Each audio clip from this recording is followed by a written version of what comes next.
Muy buenos días, hermanos, hermanas. Han sido semanas bastante difíciles como iglesia. Más frecuentemente escucho la pregunta ¿por qué? ¿Por qué nos pasa esto? ¿Por qué mientras algunos se recuperan del COVID después de ser intubados, otros no? ¿Por qué rogamos al Señor por sanidad y pareciera que no responde? Nos cuesta cuando estamos pasando por dificultades y nos cuesta aún más cuando son personas cercanas a nuestro corazón, cuando son nuestros familiares, cuando es nuestra familia que es tocada. Ahí oramos con mayor frecuencia, con mayor intensidad, cuando se trata de nosotros, de nuestro apellido, de nuestra sangre, pero también de nuestra comunidad.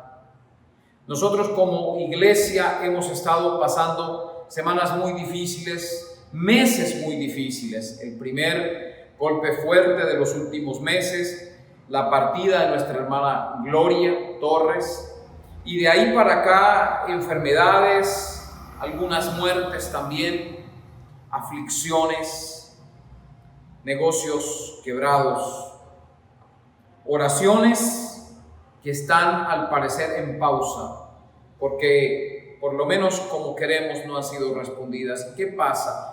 ¿Cuáles son nuestras expectativas a las peticiones que le hacemos al Señor? El Evangelio de Marcos presenta una pregunta para el día de hoy. En el versículo 11, ¿por qué dicen los escribas que es necesario que Elías venga primero? ¿A qué se refiere esta pregunta? Recuerden que el Evangelio de Marcos fue escrito a una comunidad mezclada entre griegos y judíos. Judíos y gentiles mezclados, pero todo parece indicar por las aclaraciones que hace Marcos en su Evangelio, a que hay una aparente mayoría no judía a quien se dirige este Evangelio. Es una comunidad que está siendo perseguida, es una comunidad que sigue a Jesús, pero están buscando protección, están buscando que pare la persecución, que paren las muertes posiblemente, pero no paran. La persecución sigue. Y necesitan entender quién es Jesús para poder editar esas expectativas que tienen con relación a la vida cristiana. Hoy nos encontramos con un pasaje que está rodeado de muerte, de dolor y de esperanza. Marcos, el capítulo 9, versículos 2 al 3, está rodeado de una declaración que el Señor menciona 3 o 4 veces, que tiene que ver con el rechazo, el padecimiento, la muerte y la resurrección. Entre Marcos 8 y Marcos 11, ahí, en Marcos capítulo 9, ocurre algo. Recordemos que el Señor ha tenido una conversación con sus discípulos, lo hablamos la semana pasada. ¿Quién dicen las personas que soy yo y quién dicen ustedes que soy yo? Tú eres el Cristo, el Hijo del Dios viviente, muy bien. Pero a esa declaración de Pedro sigue una declaración fuerte de Jesús. Luego comenzó a enseñarles, versículo 31 del capítulo 8, que era necesario que el Hijo del Hombre padeciera mucho, que fuera desechado por los ancianos, por los principales sacerdotes y los escribas, y que fuera muerto y resucitado después de 3 días. Ante esto, Pedro le tomó aparte y comenzó a reprenderlo. Como dicen algunos otros evangelios: Señor, que no te acontezca eso, que no te toque padecer, que no te toque morir. Pero él se dio vuelta y mirando a sus discípulos, respondió a Pedro diciéndole: quítate de delante de mí, Satanás, porque no piensas en las cosas de Dios, sino en las de los hombres. Y aquí tenemos una declaración muy fuerte. Y a continuación el Señor los toma aparte y les habla de lo que significa vivir y de lo que significa morir para el creyente. Y después de eso, y más adelante lo vamos a ver, ocurre un evento, la transfiguración. 6 días, capítulo 9, versículo 2, 6 días después, Jesús tomó consigo a Pedro, a Jacobo y a Juan y les hizo subir aparte, a solas, a un monte alto y fue transfigurado delante de ellos. Sus vestiduras se hicieron resplandecientes, muy blancas, tanto que ningún lavandero en la tierra las puede dejar tan blancas. Y les apareció Elías con Moisés y estaba hablando con Jesús. Entonces intervino Pedro y dijo a Jesús: Rabí, es bueno que nosotros estemos aquí. Levantemos pues 3 enramadas, una para ti, otra para Moisés y otra para Elías. Pues él no sabía qué decir porque tuvieron miedo. Vino una nube haciéndole sombra y desde la nube una voz que decía: este es mi hijo amado, a él oigan. Y de inmediato, mirando alrededor, ya no vieron a nadie más con ellos, sino solo a Jesús. Mientras descendían ellos del monte, Jesús les ordenó que no contaran a nadie lo que habían visto, sino cuando el Hijo del Hombre resucitara entre los muertos. Y ellos guardaron la palabra entre sí, discutiendo qué significaría aquello de resucitar de entre los muertos. Le preguntaron diciendo: ¿por qué dicen los escribas que es necesario que Elías venga primero? Él le dijo: a la verdad, Elías viene primero y restaura todas las cosas. ¿Y cómo está escrito acerca del Hijo del Hombre? Que padezca mucho y sea menospreciado.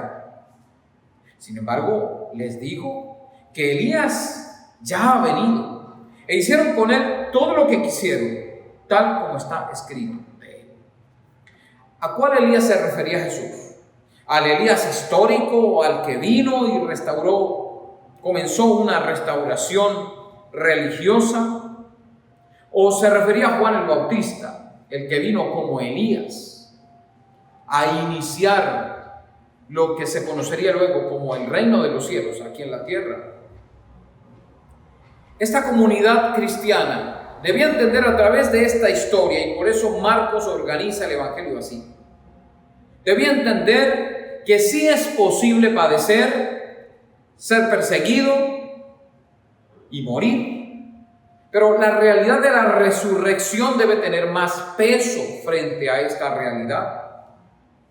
Y entonces esto es algo que no solo a los discípulos que estaban con Jesús y a la comunidad a la que le escribe Marcos, sino a través de los tiempos, la idea de morir, de padecer, quisiéramos sacarla del cristianismo, sacarla del camino de la fe. Y es por eso que cuando en ocasiones oramos y decimos: Señor, que se haga tu voluntad, Señor, si es tu voluntad que muera, las familias y las personas se alteran y dicen: por favor, no diga eso, no lo mencione.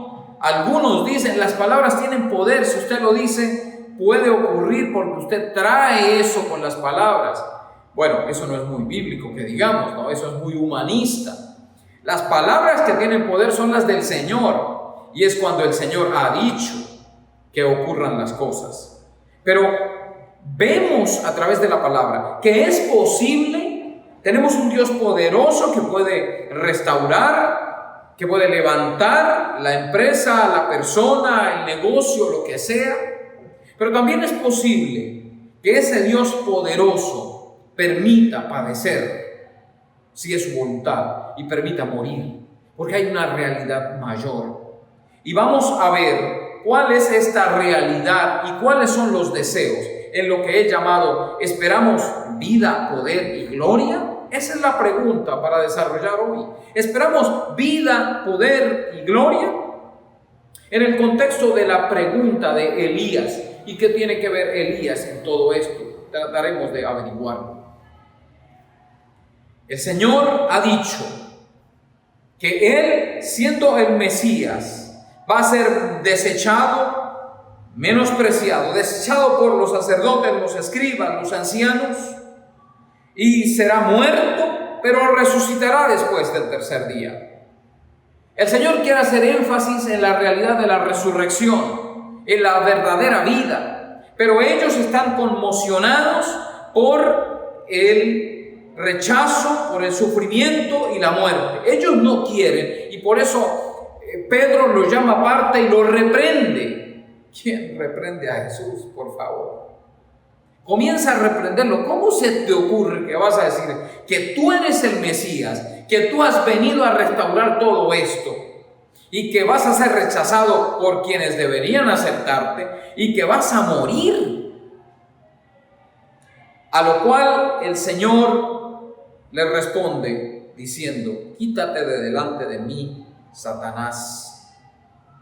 Ellos fijan tanto el anuncio en el dolor, en el sufrimiento, en el rechazo, que no escuchan, no le prestan atención a la realidad de la resurrección. Es una crítica tal vez al peligro de aferrarse tanto a esta vida, a lo temporal, que no se recuerda lo eterno, lo atemporal. La respuesta de Jesús nos da un mensaje para los que estamos sufriendo hoy. No piensas en las cosas de Dios, sino en las cosas de los hombres. ¿En qué estaba pensando Pedro? En la restauración del reino temporal en Jerusalén, de la restauración de las cosas políticas de Israel y de la necesidad de que él se mantuviera con vida en medio de ellos. Por eso cada vez que Jesús les dice a los discípulos que él va a ser entregado, ellos reaccionan negativamente ante eso. No, por favor, no lo digas, que eso no ocurra, que eso no ocurra. Y todos sabemos la bendición, la libertad que hemos recibido a través de un evento horroroso para nosotros, la muerte de Jesús. El ser más santo muere de la manera más despreciable. Versículo 34: y llamó así a la gente juntamente con sus discípulos y les dijo: si alguien quiere venir en pos de mí, niéguese a sí mismo, tome su cruz, es decir, esté dispuesto a morir y sígame. De hecho, como lo mencionamos la vez pasada, aquí en esta sección el Señor se está despidiendo de Nazaret, de Galilea, y comienza a mirar hacia adelante porque ya viene el camino de Jerusalén, lo que significa que Él va a ser recibido arriba. Lo que viene entonces es la pasión como la conocemos, el rechazo de Jesús, la muerte de Jesús. Y el Señor invita a quienes quieren seguirlo, no a un camino de gloria y de vida plena aquí, no un camino de vida satisfactoria en términos humanos. Se está refiriendo a una vida que puede traer incluso la muerte. Esté dispuesto a morir, tome su cruz, niéguese a sí mismo. Es la negación del aferrarse a lo temporal, a esto que está aquí. No significa que al Señor no le interesa lo temporal. No significa que al Señor no le interesa nuestra vida aquí. Lo que sí significa es que no podemos aferrarnos tanto a esta vida que descuidamos la venidera. Versículo 35 dice: porque el que quiere salvar su vida la perderá, pero el que pierda su vida por causa de mí y del Evangelio la salvará. Pues ¿de qué le sirve al hombre ganar el mundo entero y perder su vida? Porque ¿qué dará el hombre en rescate por su vida? Pues el que se avergüence de mí, de mis palabras, en esta generación adúltera y pecadora, el Hijo del Hombre se avergonzará también de él cuando venga en gloria, en la gloria de su Padre, con sus santos ángeles. Ellos no entienden esto. Pero el Señor está hablando de lo eterno y ellos están pensando en lo temporal. ¿Cuánto nos cuesta a nosotros también dejar de aferrarnos tanto a lo temporal, a lo efímero, y pensar en las cosas celestiales? El apóstol Pablo una y otra vez nos lo enseña, nos lo recuerda, porque esta breve tribulación momentánea produce en nosotros un cada vez más eterno peso de gloria, no mirando nosotros las cosas que se ven, sino las que no se ven, porque las cosas que se ven son temporales, pero las que no se ven son eternas, según los Corintios capítulo 4. Hay algo en que nos estamos fijando, o en lo temporal nos aferramos a esto y nos aferramos tanto a la vida que negamos la posibilidad de muerte y nos sentimos frustrados cuando hay muerte, cuando hay dolor, porque pensamos, nos hemos dejado meter el cuento de que la vida cristiana está exenta de dolor y de muerte. De hecho, para el cristiano no existe la muerte, existe la vida eterna en Jesús. Y esa vida eterna no comienza cuando morimos, comienza cuando comenzamos a seguir a Jesús. Y es aferrándonos a lo eterno, cuando lo temporal carece de importancia, cuando lo temporal pasa a un segundo plano. Y por eso también el apóstol Pablo les decía a los hermanos de Colosas en el capítulo 3, que debíamos ir mirando hacia arriba en las cosas celestiales. Por eso el autor de Hebreos también lo dice. Hay una ciudad celestial, una Jerusalén celestial, y Abraham, y desde Abraham todos aquellos que tienen fe en el Señor van caminando como extranjeros, porque están pensando en una ciudad cuyo arquitecto y constructor es el Señor. Es por eso también que el apóstol Juan en Apocalipsis está diciendo: ven, Señor Jesús, y así termina la Biblia. Una invitación a que el Señor venga, a que esto temporal por fin termine y comience lo eterno. Y comience la vida plena, la vida donde no habrá pecado. Es la esperanza de vida, pero no la vida aquí, sino la vida eterna. Y como cantamos alguna vez, y si vivimos, para Él vivimos, y si morimos, para Él vivimos, sea que vivamos o que muramos, somos del Señor. Qué bueno poder recordar que está bien tener una vida plena aquí, una vida de servicio aquí, pero que esa vida no se convierta en el todo en nuestra mente y en nuestro corazón, sino que se convierta en algo que puede pasar. Independientemente de cuánto demore, eso no importa. Lo importante es lo que viene después. Y es el Señor que les invita a ellos a pensar también en lo eterno, cuando el Hijo del Hombre venga en gloria, en la gloria de su Padre con los santos ángeles. Ellos están pensando en lo temporal, pero ellos tienen que aprender a seguir a Jesús. Ese Jesús que sufre, que es rechazado, que muere, pero que resucita. Y es lo que ellos tienen que pensar. Luego, encontramos no solamente, como lo estábamos viendo, un llamado a la vida, y es el llamado que le hacen al Señor, sino una manifestación de poder. Capítulo 9, versículos 2 al 13. El Señor llama aparte a Jacobo, a Juan y a Pedro, a sus tres más cercanos, y se les transfigura, muda de parecer frente a ellos, y aparecen con él Elías y Moisés, dos grandes figuras del Antiguo Testamento. Moisés, que podría representar y recordar para ellos la ley del Antiguo Testamento, y Elías, ese profeta que le habló al pueblo, pero a través del cual el Señor obró muchos milagros en favor del pueblo antiguo testamentario o veterotestamentario. Ellos dos, estas dos figuras están con Jesús allí.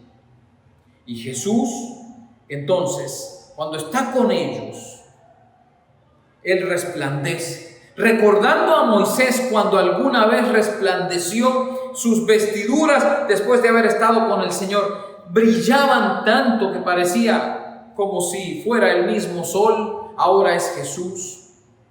Pero pasan lo temporal, porque después de que se escucha una voz a través de la nube, los discípulos la escuchan. Este es mi Hijo amado. Es la segunda vez que se escucha desde el cielo esta voz. La primera vez fue en el bautismo. Ahora en la transfiguración se escucha: este es mi Hijo amado, a Él oigan. Sería una invitación para dejar de aferrarse a la ley de Moisés y comenzar a aferrarse a las palabras de Jesús, que traía una nueva realidad, la realidad de la resurrección, que no estaba muy clara en el Antiguo Testamento, por lo menos para ellos. A Él oigan. Y después de eso, Elías y Moisés desaparecen. Ellos quedan con la pregunta: Bueno, Elías aparece y está Jesús. ¿Será que ahora sí viene la restauración de las cosas? Parece que siguen pensando en lo temporal, a pesar de que el Señor les ha hablado de la resurrección. A esto Jesús responde con amor. Ya Elías vino. Otra vez, ¿sería Juan el Bautista a quien se refería Jesús? Porque Juan el Bautista, al igual que Elías, vino e invitó al arrepentimiento. Tal vez esperaban al Elías poderoso, al Elías que hace milagros, porque necesitamos muchos milagros ahora. De hecho, el Señor Jesús les ha dado muestra de su poder.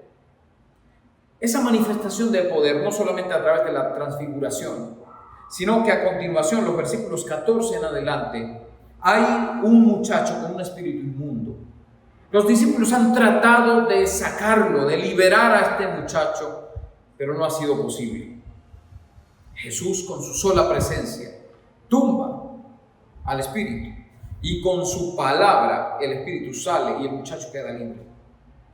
Le preguntan: Señor, ¿por qué nosotros no pudimos echarlo fuera? Jesús le dijo: este género con nada puede salir sino con oración. Hay una vida de oración, hay una vida de fe. No simplemente son las palabras mágicas, es una vida de fe delante del Señor. Y a continuación, en medio de semejante muestra de poder, tal vez ellos se alegran porque dicen: bueno, sí ha hablado de sufrimiento y todo, pero tenemos poder aquí. Jesús tiene poder y así podemos derrotar a los romanos. No sé si estaban pensando en eso, pero el Señor, por lo menos para que dejaran de pensar en eso o para que no pensaran en eso, a continuación Jesús les dice: habiendo salido de allí, caminaban por Galilea. Él no quería que nadie lo supiera porque iba enseñando a sus discípulos y les decía: el Hijo del Hombre ha de ser entregado en manos de hombres y lo matarán, y una vez muerto resucitará después de 3 días. Pero ellos no entendían estas palabras y tenían miedo de preguntarle. Ya era la segunda vez que el Señor Jesús les decía lo mismo. Ellos están esperando que el Señor restaure el reino temporal. Está esperando que los libre de sus enemigos. Ellos necesitan editar las expectativas mesiánicas que tienen, y la respuesta de Jesús es con relación al ministerio de Elías: el pueblo necesita arrepentirse. El enemigo número 1 del pueblo no son los romanos, no es la enfermedad, es el pecado. Y es por eso que a la pregunta de dónde está el poder, podemos probar de ese poder, puede este poder manifestarse para beneficio de nosotros. La respuesta de Jesús es: ese poder está dado no para beneficio mío, sino para beneficio de los más vulnerables del otro. De hecho, Jesús en Marcos se muestra poderoso, como el que hace proezas, como el que hace milagros, como el que habla y los vientos le obedecen, los espíritus también le obedecen. Es tan poderoso que tiene que ser Dios. No obstante, en la cruz, las palabras que recibe es: si eres el Hijo de Dios, ¿por qué no te bajas de la cruz? Queridos hermanos, yo temo que nosotros, en nuestra vida cristiana, queremos ver la manifestación del poder de Dios para nuestro beneficio, más que para servir al otro. Estamos pensando en que el Señor me responda, el Señor me sane a los míos, que el Señor levante, que el Señor no permita que suframos. Pero el Señor, a pesar de que tiene poder para hacerlo o para que esto no ocurra, el Señor muchas veces lo permite, y el poder de Dios es manifestado para el servicio de otros. Y por eso más adelante, versículos 33 del capítulo 9, llegó a Capernaum, y cuando estuvo en casa, Jesús le preguntó: ¿qué disputaban entre ustedes en el camino? Pero ellos callaron, porque lo que habían disputado los unos con los otros en el camino era sobre quién era el más importante. Para esto querían el poder, para saber quién era el más importante y lo que podían hacer con relación a otros y a sí mismos. Una y otra vez ellos están interesados en saber quién es el más grande. Están pensando en lo temporal, se están aferrando a lo temporal.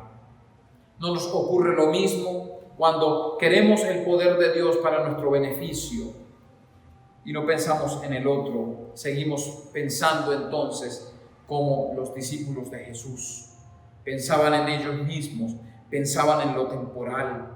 Qué inquietante paradoja. Que el Dios de los cielos tenga poder y el poder no sea para servirse a sí mismo, sino para servir a otros. Y la tercera declaración que tiene que ver con el mesianismo de Jesús, con la venida de Jesús, está en el capítulo 10, versículo 33. He aquí, subimos a Jerusalén, y el Hijo del Hombre será entregado a los principales sacerdotes y a los escribas. Lo condenarán a muerte, lo entregarán a los gentiles, se burlarán de él, lo escupirán, lo azotarán y lo matarán, y después de 3 días resucitará. Y ellos, Jacobo y Juan, hijos de Zebedeo, se acercaron a él y le dijeron: Maestro, queremos que nos conceda lo que pidamos. El Señor ya se los ha dicho 2 veces, que a él lo van a rechazar, lo van a matar, pero que él resucitará, y les ha invitado a seguirlo. Y hay una nueva pregunta: queremos que nos concedas lo que queramos. Y el Señor les dijo: ¿qué quieren que haga por ustedes? Y ellos dijeron: concédenos que en tu gloria nos sentemos el uno a tu derecha y el otro a tu izquierda. Qué terrible ver a los discípulos así tan tercos, ¿no? Ya el Señor les ha explicado 2 veces que no tiene que ver con esto, con lo de ahora. Que la vida principalmente tiene que ver es con la eternidad. Que el poder principalmente tiene que ver con el servicio, y ahora están pidiendo la gloria, una gloria personal. Y el chiste aquí, el humor aquí, en el capítulo 10, es que después de ellos y después de que el Señor los reprende, se acerca el hijo de Timeo, Bartimeo, y es ciego, y cuando escucha que Jesús está por allí, comienza a gritar: Jesús, hijo de David, ten misericordia de mí. Y a continuación Jesús hace la misma pregunta que les había hecho a los discípulos: ¿qué quieres que te haga? El ciego dijo: que recobre la vista. Jesús le dijo: vete, tu fe te ha salvado. Y al instante recobró la vista. Este hombre vio, siendo ciego, lo que los discípulos no vieron. Pidió misericordia porque lo vio como rey. Ellos estaban pensando en lo temporal y estaban pensando en el poder terrenal, y ahora estaban pensando en la gloria personal. Y ante esta petición de gloria, la respuesta de Jesús es: pero ¿no recuerdan lo que les acabo de decir? Que el Hijo del Hombre será rechazado, será escupido, será azotado, lo matarán y después de 3 días resucitará. El contraste muestra la falta de fe de ellos en Jesús como el Mesías, como el Hijo de Dios, el que podría salvar.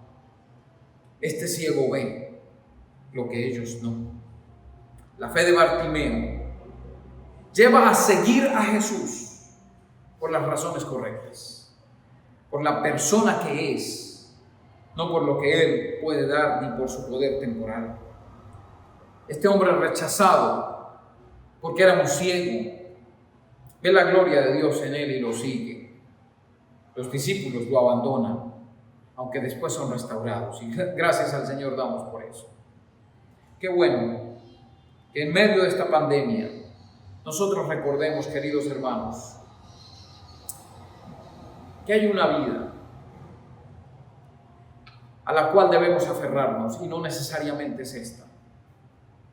Hoy, nuestro hermano Steven López Sierra está en la clínica. Quisiéramos que él vuelva a casa. Anhelamos, como anhelábamos, que nuestra hermana Yolanda, nuestra hermana Gloria Torres, nuestra hermana Delia, nuestro hermano Ricardo volvieran a casa. Pero no es una mala noticia que hayan muerto. Ellos hoy descansan. Y lo que les espera a continuación es una gloria eterna. que nosotros debemos comenzar a anhelar. ¿Por qué aferrarnos tanto a esta vida rechazando la muerte? No estoy predicando un evangelio que ame y que busque la muerte, pero sí uno que está enfocado en una vida más larga, más profundamente placentera, de adoración, sin pecado, en la eternidad con el Señor. Y es así como entendemos cómo el apóstol Pablo deseaba partir, pero se quedaba solo para servir. Y el Señor manifestaba su poder a través del apóstol Pablo, y muchos eran sanados a través de las manos, de la oración del apóstol Pablo. De hecho, el poder se manifestaba a través de la vida del apóstol Pablo. No obstante, cuando él pide para él mismo, el Señor le dice: basta de mi gracia. Entonces, el Señor tiene poder para levantar solo si Él quiere. Y nos cuesta aceptar esto. Pero para el Señor, la muerte del creyente no es algo drástico como nosotros tal vez lo tomamos. Porque el Señor siempre ha pensado en la resurrección. Él les habló 3 veces de la muerte, del padecimiento, del rechazo, poniendo énfasis en la resurrección. Y lo menciona más de 5 veces en estos pasajes. Pero ellos están enfocados en el no sufrimiento aquí y ahora. Qué bueno que podamos empezar a enfocarnos en la ciudad eterna, en el descanso eterno, en la adoración eterna con Jesús. Que el poder que el Señor provee muchas veces no es para nosotros, ni para nuestros motivos personales, sino para servir al otro también. Cuando comenzamos a pensar en que hay otros que necesitan, entonces el poder vale la pena. Cuando el poder no es egoísta. Y por último, la gloria. ¿Cuál gloria estamos buscando? ¿La temporal? ¿La de aquí? ¿La que está llena de títulos colgados en la sala? Con la gloria del Señor, que solo viene cuando seguimos a Jesús, cuando creemos en Jesús y cuando vivimos para Él. Padre, gracias te doy por tu preciosa palabra. Gracias porque entendemos que Elías era solo un siervo. Con la pregunta, ¿Elías vendrá? Estaban pensando en la restauración temporal. No obstante, Elías venía no solamente a hacer señales, prodigios, sino principalmente a hablar del arrepentimiento, lo mismo que hizo Juan. Señor, ayúdanos a enfocarnos en lo real, en lo duradero, en lo eterno, en la vida que realmente vale, que es la eterna, cuando estemos contigo en la gloria. El poder que tú tienes, Señor, pero cuando tú lo deseas, cuando está en tus designios, porque a veces es necesario que suframos y que muramos. Que nos enfoquemos también, no en la gloria presente, sino en la venidera, que es mucho mayor. Guárdanos, Padre Celestial, y danos fortaleza y esperanza, más que en lo pasajero, en lo eterno. Y solo lo tenemos a través de Jesucristo. Te lo pedimos en el nombre de nuestro Señor Jesús.